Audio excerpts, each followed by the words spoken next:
Alis kayo kayo, Insay? May ihatid ko si SJ sa Batangas.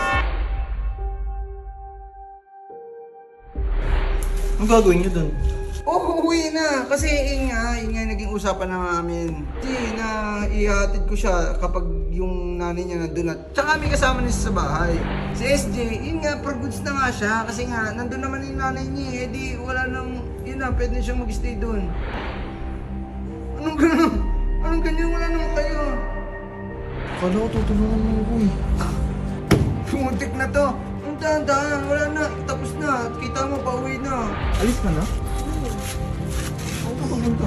Sa Batangas. Tara na, alis na tayo.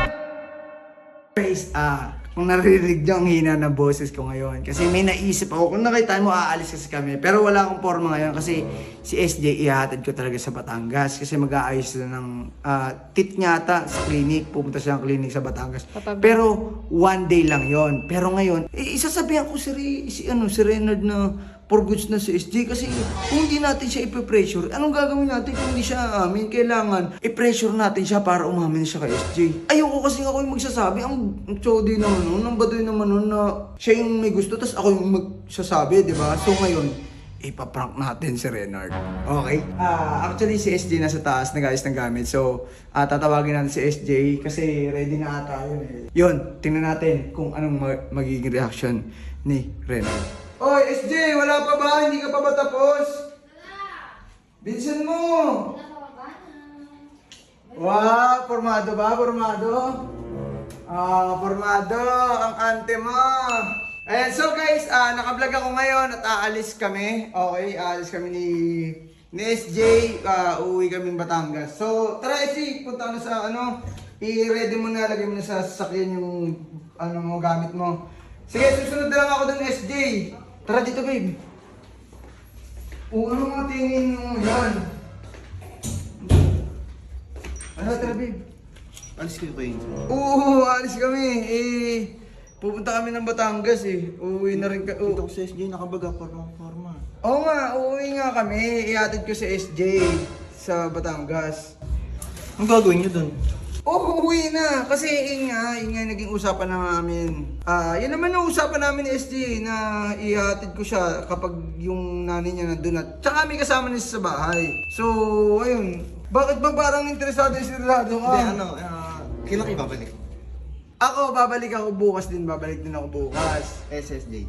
Si SJ, yun nga, for goods na nga siya. Kasi nga, nandun naman yung nanay niya. Eh di, wala nang, yun na, pwede na siyang mag-stay doon. Paano mo yun, Insay? Ano paano? Anong gano'n? Anong ganyan? Wala naman kayo. Kala ko tutulungan mo ako eh.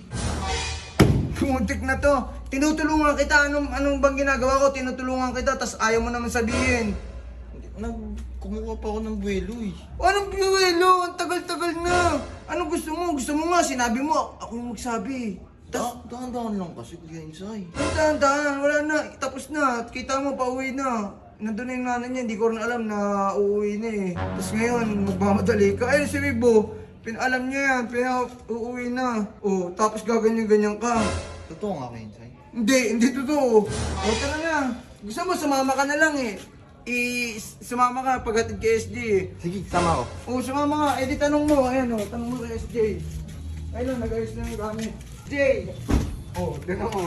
Mga ba akong sisinong, ayaw maniwala o na alis tayo pupunta ng Batangas. Alis ka na? Oo. Saan pupunta? Sabi mo- Magpa-dentist. Sa Batangas. Oo, Magpa-dentist ko. Ang Batangas nga yan. Bakit? Eh, kailan kababal eh. Bukas din. Magpa-dentist lang ako. Bakit?